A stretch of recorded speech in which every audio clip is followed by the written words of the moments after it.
first trailer of the upcoming sequel to the horror classic The Shining has been released. The film, named Dr. Sleep, is based off the 2013 book which follows the events of the original Shining novel from 1977. However, the story carries on from the events from the 1980 film adaptation. The Shining movie is known as a masterpiece. However, it is known to have a lot of differences from the original book to the author Stephen King's dismay. The director, Mike Flanagan, who you may know from his directing work on last year's The Haunting of Hill House series on Netflix, has stated that he has made an effort to reconcile the differences between the Shining novel and film. The story begins with a flashback showing the events following The Shining. Both Danny and his mother Wendy, who is confirmed to appear in this movie portrayed by Alex Essoe, remain psychologically traumatized by the past events. The ghosts from the Overlook Hotel, which are shown throughout the trailer, still want to find Danny and eventually consume his shining powers. To stop this, in the novels, Dick Halloran, the chef, teaches Danny to create lockboxes in his mind to contain the ghosts. However, in the Shining film, he is brutally murdered by Jack Torrance. However, he is confirmed to be in this film, portrayed by Carl Lumbly. It is unknown how this will happen, as he can't just reappear like, "Oh, I survived," because he got axed. In the book later, however, Dan seeks out Halloran. However, he finds out that he passed away in 1999. But they do speak one last time when Halloran speaks through someone else's body. So Flanagan may have decided to write this part earlier on. After that, we will be shown Dan suffering from the events the rest of his life. He is now a grown adult who has become an alcoholic like his father because of the events, as well as having some anger problems himself. He moves around the states and eventually gets to New Hampshire and tries to start over, and he stops drinking in a little town called Frasier. After a while, his psychic abilities start to re-emerge. They have been suppressed for a long time because of his heavy drinking. He uses them to provide comfort to dying patients at the hospice he works at. He knows when they are about to die because of the aid of a cat named Azzy, who is able to sense when they are about to. Following this, he acquires his nickname of Dr. Sleep. Abra Stone, portrayed by Keely Curran, is a girl who has the same shining powers as Dan. However, hers grows much stronger than his. Her and Dan begin a telepathic bond with each other unintentionally, which starts growing more and more.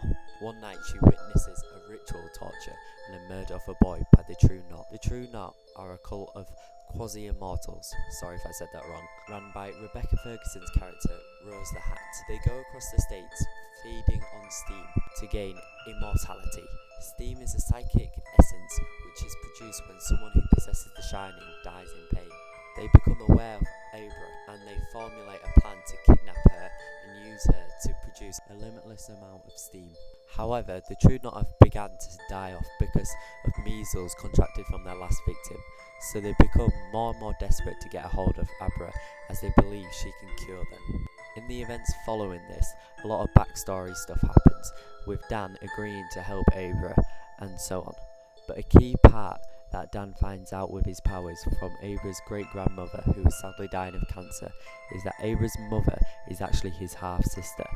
Abra is the granddaughter of Jack Torrance himself and is the niece of Dan. Dan collects the steam given out from Abra's great-grandmother when she dies. A bunch of stuff at this time with the True Knot happens and basically causes the group to split up, leaving Rose with a small number of followers left. However, she is still eager to find Abra. In the books, Abra eventually baits Rosa into meeting her at the location of Overlook Hotel. Overlook Hotel in the book was destroyed, and this place is where the camp stayed. However, in the film, the hotel was never destroyed. Therefore, if these events follow out in the film, we will see a proper return to the Overlook Hotel, as well as the already confirmed flashbacks. I'm guessing that following the events of the film, the hotel may have shut down. This will explain why, when in the trailer Danny returns to the old axed down red room door, which hasn't been repaired or removed since 1980. The abandoned hotel was likely taken over as a True Knot base in the following years from its shutdown.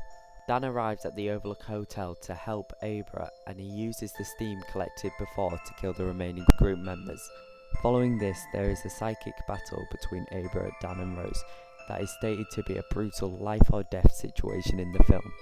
Dan is caused to call upon his powers like never before. Because of this, he embraces all his fears he has collected in his life, as well as reawakening all the ghosts from his past. The battle occurs.